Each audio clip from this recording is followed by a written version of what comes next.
welcome to the Got Invention Show. I'm your host, Brian Freed, and our guest is Ginger Thompson, and she is the inventor of the Door Hickey. Welcome to the show, Ginger. How are you? I'm great. Thank you, Brian. How are you doing? Doing great. So you came up with this product called the Door Hickey, but first, why don't you tell us about yourself, who you are, where you're from, and how'd you come up with this invention? Certainly. I am from Brookings, South Dakota, and I also, in addition to the side hustle of inventing, I am an adjunct professor at the South Dakota State University, and also a co-producer of a TV show. And I also design websites on the side. So all of those kind of factor actually into what we needed to get this product to market. So that's just a little bit about my background. And Brookings is the home of South Dakota State University. And so that will also factor into the story as we go along. Very nice. So you came up with this product called the Door Hickey. How did you come up with it? And if you could show us what it is. Sure. Well, many years ago, way before the internet, I used to like to, and I still do, like to entertain and spend time outside. And so I had a sliding door in my condo, and I would get to the sliding door and I would have my hands full of, I'd have a bottle of wine or some steaks or, whatever it might be, and found I was fumbling around trying to get the door open without dropping everything and looking like a doofus.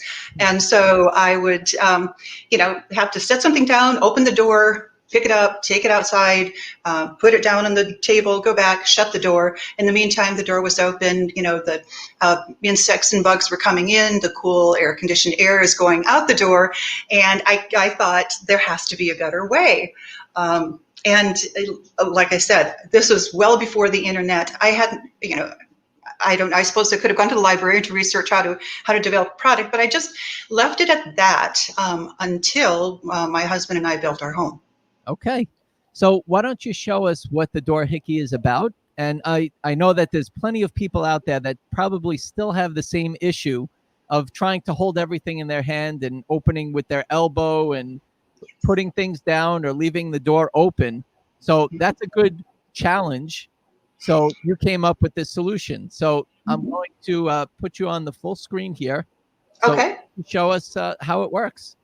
Okay. Well, this is the Door Hickey. It has two parts. There's the suction cup and the handle. And how it works is, and I'll demonstrate in just a second, when you stick it on the clean glass of a sliding door, and it has to be clean because any kind of grime is not going to allow it to stick very well. And then you turn the handle clockwise. And as you turn the handle, it pulls out the center of this suction cup to create a vacuum suction. So it's not just a suction cup you stick on the door and leave. By turning the handle, it creates a vacuum suction for a Herculean hold, I like to say, and and it'll stay on your door for the most part. I mean, once in a while, I suppose it could fall off until you take it off. So let me show you how it works. Okay, so this is kind of like an extra handle that you're putting on the door that's out. Exactly. An extra handle for your sliding glass door. So you position it wherever you'd like, and you stick it on, and you just turn the handle until it gets difficult to turn. Now look at this. I almost could pull the glass out of my door with this, and then to just use my elbow to open and close the door. I have one on the outside too, so I can just use my elbow to close the door. It's as easy as that. And if you want to take it off, you simply turn it a couple of revolutions counterclockwise and pop it off the door. Wow. Congratulations, Ginger. Thank you. That is excellent. Thank you. Well, and it wasn't just my invention. I got to give due credit to my husband, Jay. And because when we built our house, we had a nice new sliding glass door. And I said, I've always had this idea that there should be an easy way to open and close sliding glass doors. And by now there was almost the internet. It was just starting to come out. And so I was doing some research, and all I could find were expensive automated solutions, by stepping on this pedal, then a door opens, maybe for someone who has limited mobility in their hands or something like that. And I thought, I don't know, there just seems to be something simpler out there. When our son Carson was born, when he had a little bath toy that we played in the bath, and it was a little Bert and Ernie Sesame Street toy, and it suctioned to the side of the bathtub, and it didn't twist, but it just suctioned, and it had, Bert and Ernie and a little waterfall or something like that. And I looked at that and I thought, that could be our first prototype. So I'm sorry, Carson, I had to steal his toy and run down to the sliding glass door and stick it on. And sure enough, it was like, yeah, this works. I think this could work. And so that's how it started. So you came up with this idea. You kind of tried as much as you could to figure out how to see if it already existed at that point. So you're talking about just the starting of the internet. What year are you talking about? That was 1996. Okay, so you've been working on this for a while. Yes. Well, And you have to, and I have to admit, we would get really enthused about it and go great guns. And then with 2 full-time jobs and little kids, and then we had a daughter, it was just very, very difficult to proceed. There weren't many resources available. We weren't even, and again, the internet was so new, it was hard even to know how to navigate that. So we, but as we continued, we found our way through it. But again, every step seemed to take quite a long time, actually. Well, let's talk about that then. So in the beginning, you didn't necessarily have the internet to figure out if this idea was already out there. Like, you kind of looked to see similar type of, or at least the solution to it, but maybe not necessarily the way you came up with it. So you look through the U.S. Patent and Trademark Office? Did you do internet searching? Did you hire somebody to do a patent search for you? I was fortunate in that I worked at the university at the time in the foundation, and they happened to house the South Dakota Enterprise Institute, and that was designed to help startup businesses determine whether or not their product or their idea could succeed, and also to help connect SDSU educators, if they came up with ideas, and help get align them with patents and that kind of thing. So I went down the hall to the Enterprise Institute and asked if they could do, because they said they could kind of do a deep web search on this product and also search the databases of USPTO. And so we paid them what was very little money, actually, because they weren't there to make a big profit. They were there to help clients.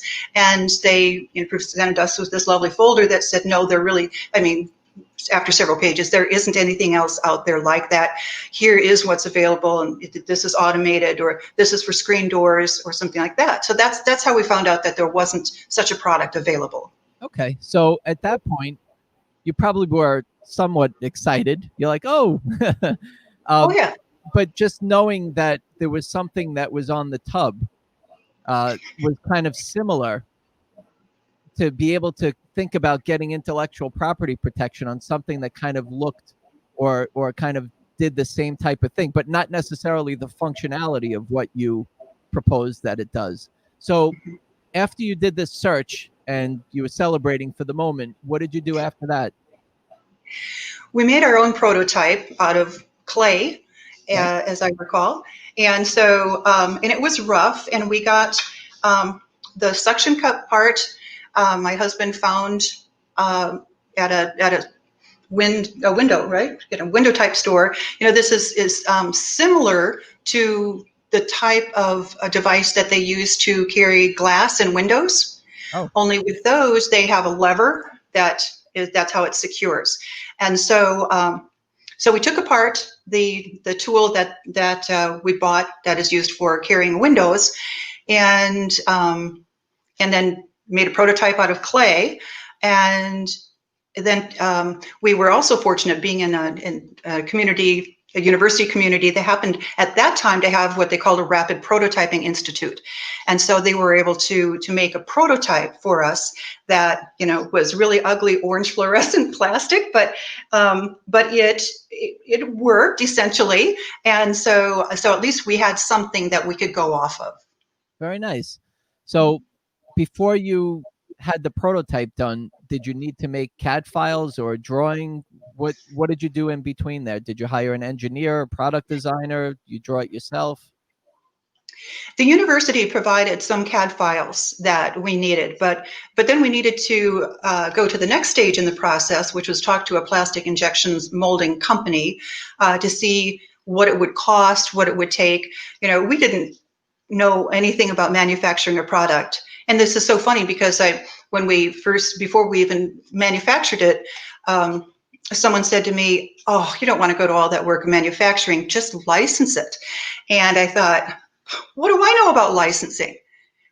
Now that I think of it, what did I know about manufacturing? Nothing. So yeah, but so that's all right. You just take these leaps of faith. And so we talked with this local plastic injection mold company, and they took the CAD files that we had and they tweaked them to where we needed them to be, and then gave us the design and some advice and an estimate on what it would cost to have the mold made. Okay. Well, with the design, because the design is quite interesting. It's almost like doesn't matter what side it ends up on till you end up twisting it and it locks in place. So how did you finalize the design? What was that about? Actually, I've got to give my credit to Jay because he was the one who said, what if we took a screw and here, let me take it apart for you. So this is the base, the suction cup base. And so he said, so what if we could have a screw molded into a suction cup, and then with some engineering help and with some ideas, we settled on this design, which helps it not just crack. It helps, to be able to have the stability that it needs. And so this is, let's see if you can see it. Yep. Right here. Okay, and then that just so you can see where it's built to withstand some force, and so then it just screws on. Whoops, there.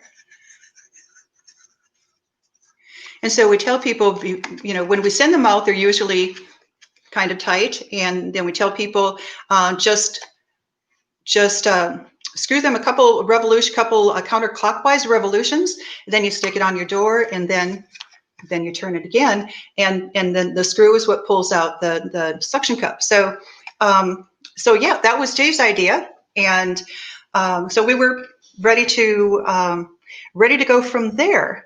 Now, by then you probably figured out that you spend a certain amount of money through the course of this. I mean, not all of this is free. Certainly we got some good prices on prototyping and that kind of thing, but pretty soon, you pay $1,000 here, $1,000 there, a couple thousand here, and pretty soon you're talking about real money. And so we said, is there any way, we said this plastic injection molding company, any way that we could have this done cheaper? And they suggested a local tech school that actually had a mold making class, but it turns out that they weren't equipped to build a mold this size because we wanted to do a 2-cavity mold. And so then we were back to the drawing board. Now all this takes time, so now it's like 2 steps, 1 step forward, 2 steps back, and so we had the drawings, and then we had a provisional patent, of course, and that I filed for myself. I also trademarked the name myself, and it's not that difficult to do if you want to take the time to learn how to do it. And then we hired a patent lawyer toward the end of our provisional patent, and that was one of the biggest drawbacks we had, because he warned us that when you submit a patent, typically it'll get rejected, and at least once, maybe a couple times, and and it did, and they wanted us to explain how is it different than whatever. And so he said, well, what do you want to do? And we said, well, we want to continue with it, explain to them that it does whatever, our design is different, whatever it was. So then, in the meantime, we start going. We have this prototype made, and so we start going to some pitch contests, and we won the first pitch contest that we went to. And so that was pretty exciting. And so then we're kind of on a roll. We then we entered the Minnesota Inventors Congress, which they used to have a really, really big inventor show in Minnesota, in Redwood Falls. So we had a display there. We won gold medal, best of show. So we're like, God, maybe we're onto something. Maybe this is a good idea after all. And then we also won, an Invention Home. Oh, this was the other one, the Invention Home Direct Response TV Summit. So out of thousands of submissions, we were one of, I think, 15 invited to go out to the East Coast to pitch our inventions to as seen on TV companies. And so, I mean, that was fantastic. And so I flew out there, and and I pitched the product. And there were two companies in particular that wanted to license it, and so that was fantastic. So we were really excited, and so we chose one of them, and then they said, "Okay, let's start doing the paperwork. Where's your patents in the process?" And we said, "Well, our attorney is working on it," and so we called our attorney, and he said, I thought you wanted me to abandon that patent. Mm-hmm. Our patent was abandoned. So, okay. So then what? So then you go, oh, I just wasted $7,000, and then at about that same time, my husband happened to go out to the International Hardware Show in Las Vegas to see if he could, find some potential licensors for the product. And so he was in Las Vegas in a hotel in the elevator, and he's standing next to a woman who's wearing a badge, and she's he starts up a conversation, and she said, "What are you doing here?" And he said, "Well, I'm here, trying to, pitch our product." And he said, "What are you doing here?" And she said, "Well, I'm a patent attorney." And that's how we met our patent attorney, in an elevator in Las Vegas. Yeah. Okay. As it turns out, she is amazing, and she used to be a patent examiner in the USPTO. Has an office across the street from the patent office, so if she has questions, she can walk across the street and ask them. And and she gave Jade her card, and then it was shortly after that we found out that it had been abandoned, and we gave her a call, and she revived the patent for us. Okay. Yeah. Okay. Well, it sounds like a very interesting journey. I just want to go back to, okay, so here you are. You had the clay model. You ended up going into, like, before you started to go into the injection molding and move forward with the factory. Did you have a plan of what you were going to do? Like, let's say you had a couple thousand units in your garage. What were you going to do with it? Our hope was to be able to sell it to, nationally. You naturally want to kind of leap forward and say national retailers, but we thought, well, maybe instead we should start locally, and we should go, to our local Ace Hardware store or that kind of thing, and start. And then people would say, well, why don't you go to a home show, and that kind of thing. So, but we needed our product first, and so what we did is. Yep, you took a chance at that point, and you self-funded, or you tried to raise money. Was it something in your budget? No, it was not in our budget. We did not. we were probably just a little bit too stubborn, but we really didn't want to bring any angel investors on board or any investors at all.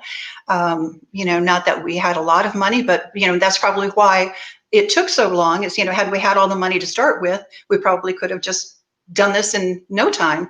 Right. But we would have it when we had money available. And so, did you know what to expect though? Did you know how much it was, what you were getting yourself into at that point? No. And then, as I started researching, what is the average cost of an invention, of taking it from concept to completion? And the average cost is, and you know this as well as I do, $50,000 to $75,000 to do that. Well, not anymore. More than that? It's all relative. Like, look, you can have, you could do it overseas. You can manufacture overseas. You could do it locally. There's different charges there. An attorney can charge you $11,000. Another one can charge you $4,000. So there's all variables. So as you're doing this, and it may not be your first time, I'm sure the second time you do this, you probably make better decisions and probably cost you a lot less. So, and it's also relative to what your product is. You can have something that's very complicated that could cost a lot more than something that's a simple gadget. So I guess that's all in relative to what it might be, but that's where so you were kind of into that from the beginning. Did you know? So you didn't really know how much it was going to cost you until when, do you think? I suppose when I started getting quotes from injection molding companies is when I started thinking, oh my, this is probably going to be way more than we thought it was going to be. And but that's where we ended up interestingly saving the most money than had we not done our research. And most inventors do very good research. So one day I just sat down and I started contacting as many area, and again, we wanted to keep this in the United States. We also didn't really know that much about how to have a product made in China. So we happen to have 2 injection molding companies in our community. And so we, I had the specs and everything, and how much for 1,000 to 10,000 units with a 2-cavity mold. And so we started out, the very first quote we got was to make the mold was $20,000, and that didn't include the steel. That was just to tool the mold. And so the next quote I got was $16,000. Another quote I got was $12,000, and then one of the quotes that I got from a South Dakota company was $4,000. Oh. Yeah. Yeah, much better. So by now we had actually bought the steel, $6,000 worth of steel, and had it taken to Aberdeen, South Dakota, where this is manufactured, and they took the steel and tooled the molds, and they also tooled the suction cup and gave us an amazing deal on that. So that's where we did save a little bit of money. Very nice. It seems also in the beginning when you were referencing the college with the resources that they have, it's amazing because as I'm doing this show, it's like very interesting what kind of path and journey people end up taking. So you were lucky enough to have your local college, and a lot of other people have their local colleges too, but they just don't know it.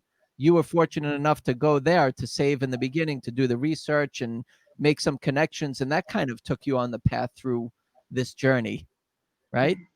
Yeah, that's correct.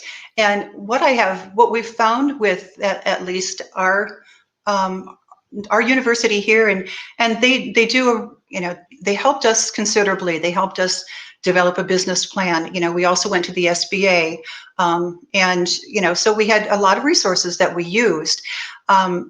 What I found in looking around at the various resources, and especially here, and maybe it's not the case elsewhere, is that they're really good at helping start a business. So they're all about startups.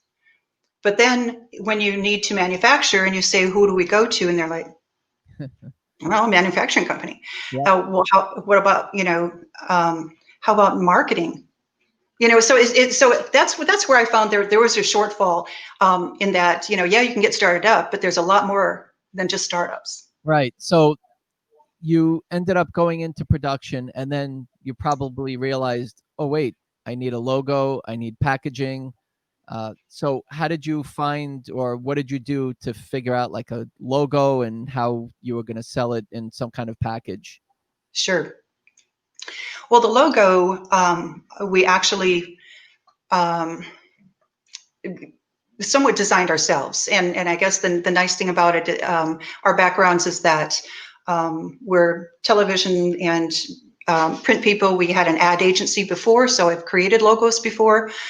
So we created the logo ourselves, and I design websites also as a living, and so I was able to design the website.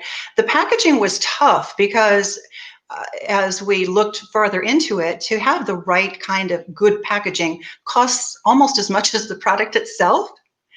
And you know, once again, had we taken some investor money or something, we would have had money to do it. But instead, we're like, well, how about if let's go a cheaper route? And we had inserts made for the packaging, and then we had cellophane bags that we would package like this together in a cellophane bag, and then we would vacuum seal the top. Okay. And you know, it worked. Well, that but was then it for mail order, though, right? Like if you were going to take orders and sell it, or face to face. But what about if you ended up going into retail? What would you do? right. Well, then we would spend the money on having some packaging, and that's really where we are now. What happened along the way is in 2016, QVC had still had the Sprouts program, which was for inventors, and so every week they would have 3 inventors who would show their product on their website, on the QVC website, and then the public would choose which one they liked the best, and then QVC would add that to their website. And so we won that week that we entered of the Sprouts contest. And so then we needed to, and we had 1,000 units originally manufactured by this company in South Dakota, and we had sold just about 600 by then. And that was all word of mouth, and that was all through our website. And you know, a few of them we gave away as samples too, I have to admit. So anyway, after we won that, then QVC said, we want to buy the rest of your inventory. And so that was wonderful. And they said, we don't want it in a package. Perfect. This is great, because we didn't really have one. So we sold them the rest of our inventory, or minus about 10 units. And so that was a wonderful thing. Congrats. And yeah, that worked great. Thank you. So, but where we are now is, then we were out of product. So then I had another 1,000 manufactured, and so we are, and then decided that we might try some different colors. And so we tried, so now we're offering bronze Door Hickeys as well as black Door Hickeys, depending on your decor, and maybe more later. And so now we do need to look at spending some money on some packaging, because we'd like to get into retail stores. But honestly, Brian, I think the reason that we've been holding off a little bit is we would really rather license this product. Okay. And that is truly my goal, is to find somebody who has the ability to manufacture it and sell it, and I can wait by the mailbox for some checks. Okay. Well, that's your journey, and here you are, and it's very interesting how you got here. And it seems like, so right now, while you're waiting for a potential licensing deal, you're still selling them? Yes, they're for sale on our website, doorhickey.com, and you can get one Door Hickey for $14.99, or you can get, and that would be the white version, or you can get 2 Door Hickeys, white ones, for $24.99. Or if you want the bronze or the black versions, you can buy one for $16.99, or get 2 of them for $28.99 plus shipping. Very nice. So right now it's strictly on your website, right? And you probably suggest that people get two, the inside and the outside. Absolutely. That's why we give them a deal. And most people do buy two. I think we've only ever had one order for one. So yes, we do package that as a deal. I just am in the process of signing us up for Etsy to sell on Etsy. And I also have completed the paperwork to try to sell on Walmart.com. Amazon, it seemed there were just a lot of hoops, and I kind of stopped for a little bit, and I didn't proceed. I probably still will. I just didn't really have the time to devote to figuring out if that's the best way to go for this. Okay. Well, we wish you all the best. And why don't you, if you don't mind, give the inventors, the inventors watching, it doesn't matter if they're inventors or they're just somebody who's interested in learning about you and how you kind of had your journey of the Door Hickey. But if you can share some words of wisdom when somebody comes up with an invention, or just stuck, or maybe they're in the middle somewhere and they just need that extra to figure out how to get to the next level. If you can give us some words of wisdom, what would it be? It would be what you mentioned before, Brian, and that was find out if there are some local resources that can help you through this, because practically every university, has not everyone, but entrepreneurship major, or maybe they've got something like the Enterprise Institute that helps startups, or maybe their local economic development corporation can help inventors. And most of those, or again, the Small Business Administration, those are free services. And people, definitely should take advantage of those to help them through the first few steps of the development of a product. Very nice. So what's the website? Where do we go to buy the Door Hickey? It is doorhickey.com, and not to be confused with doohickey, because it's a doohickey, yes, but it suctions to a door, and suctions is the hickey part. Door is this, so it's a Door Hickey. So that was kind of a fun name. It's kind of interesting because a lot of people in our area know us and they know our invention, and when you run into them, they say, how is the Door Hickey doing? And they remember it because of doohickey, and so that's really fun. Well, we pitched it to a large hardware chain, and they were interested in it, may still be interested in it, but they said, you're going to have to change the name. That's too politically incorrect. Oh. Okay. And so if somebody wants to license it, they can call it anything they want. Right. So right now we call it the Door Hickey because it's memorable.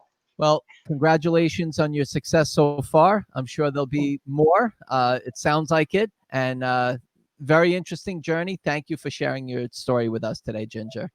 You're welcome, Brian. Thank you for the opportunity. Thank you. And if you would like to be a guest on the Got Invention Show, go to gotinventionshow.com. Thank you very much, Ginger Thompson. Thank you to all the listeners and the viewers out there. Keep on inventing.